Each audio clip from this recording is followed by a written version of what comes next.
तो स्वागत है आपका हमारे इस YouTube चैनल पर। उम्मीद करता हूं कि आप खैरियत से होंगे और मेरे चेहरे की मुस्कान बता रही कि जरूर महाराष्ट्र कुछ अच्छी खबर आ रही है। तो चलिए मैं आपको बता दूं, महाराष्ट्र बहुत ज़्यादा अच्छी खबर आ रही है। अच्छी खबर यह है कि जो लोग सियासत में हमको अछूत समझते थे, यानी सियासत में हमें हिस्सेदारी नहीं देते थे, आज वो कह रहे हैं कि ऑल इंडिया मजलिस-ए-इत्तेहादुल मुस्लिमीन को गठबंधन में शामिल किया जाए। अब मैं आपको बताने वाला हूँ। देखिए, महाराष्ट्र में एमआईएम तो कमजोर नहीं है। अब मैं उद्धव ठाकरे जो शरद पवार से बात कर रहे हैं, क्या बात कर रहे हैं वो भी मैं आपको बताऊंगा।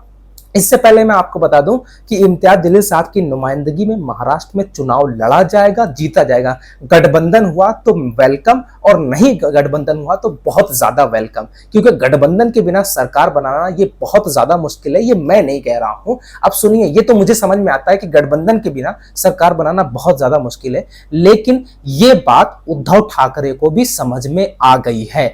उद्धव ठाकरे शरद पवार से बात करने की कोशिश में लगातार लगे हुए हैं कि किस तरीके से महाविकास अघाड़ी में, इंडिया गठबंधन में हम जो है ऑल इंडिया मजलिस-ए-इत्तेहादुल मुस्लिमीन को शामिल कर सकें।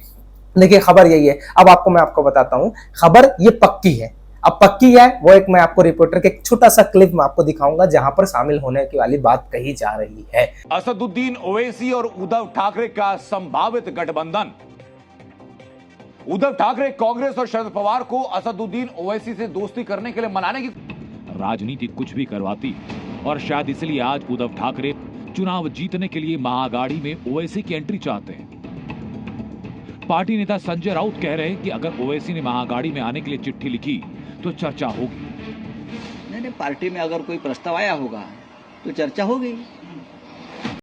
अब एक चीज मैं आपको बता दूं, जो लोग ऑल इंडिया मजलिस-ए-इत्तेहादुल मुस्लिमीन को कमजोर समझते हैं, वो कमजोर समझने की गलती तो बिल्कुल ना करें, और खास करके महाराष्ट्र के अंदर, क्योंकि महाराष्ट्र के अंदर दो विधायक ऑलरेडी हमारे मौजूद हैं। एक सांसद महाराष्ट्र ने एमआईएम ने एक सांसद जो है महाराष्ट्र को दिया है, और किस तरीके से इम्तियाज जलील साहब की नुमाइंदगी में एमआईएम का कारवां बढ़ता हुआ नजर आ रहा है। तो मतलब उद्धव ठाकरे को यह समझ में आ गया है कि भैया एमआईएम के बिना सरकार बनाना बहुत ज्यादा मुश्किल है। मुसलमानों, ये तुम्हारी मुत्तहिदा तौर पर जो तुम लोग मुत्तहिद हुए हो, उसका जीता जागता सबूत यही है कि जो लोग जो लोग हमारे तरफ आंख उठा करके नहीं देखते थे, वो आज हाथ मिलाने के लिए तैयार है।